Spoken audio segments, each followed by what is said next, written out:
John Roth, owner-operator of Cartronics Biscayne, and today I'm going to show you how to install a car stereo in a 2004 Ford Expedition. Step by step, here it goes.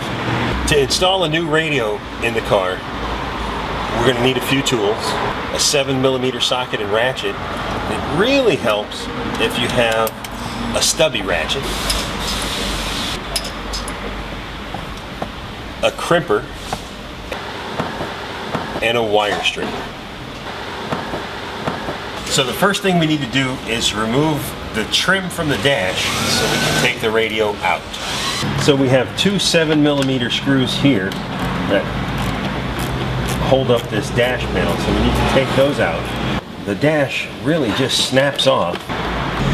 So now we're going to unplug the air conditioner and the onboard computer controls. This whole piece can come right out and move out of our way.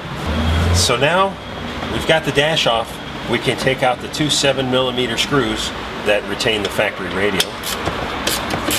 I'm using an extension on the ratchet to get a little more workspace. One screw. Retain that for use later. Take out the other screw. Retain that for use later.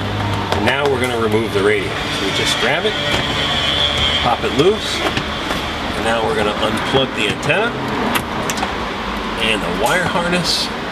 We have two wire harnesses to unplug. Actually, three wire harnesses to unplug. One, two, and the third one.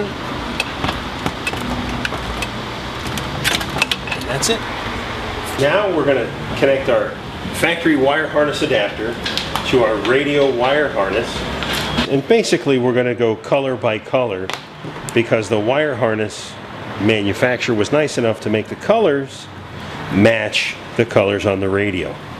So now we're going to assemble the dash kit, which is what gives us a housing for the radio so we can mount it securely in the factory opening. So we're going to mount this side into the side of this dash kit here, like this. Make sure that it's all the way in and snugged up good and tight. We're going to do the same on the other side. Make sure we get a good tight fit. It butts up good and tight. Then we're going to slide this over the radio, like so. Make sure the radio's in the right way. That always helps. We're going to use the screws that came with the radio to finish the installation of the kit. Now we're ready to go back to the car and hook everything up. Okay, so we have the subwoofer harness connected to the radio, the factory subwoofer connection, the main connection with all the speakers, and finally we're going to plug in the antenna, make sure that's good plugged in there, and put the radio back in the dash. So we're going to put in the two screws that hold the radio in dash. We want to put them in good and snug and not over tight. So now that we have the unit secured, the screws nice and snug, it's time to put the face of the dash back on.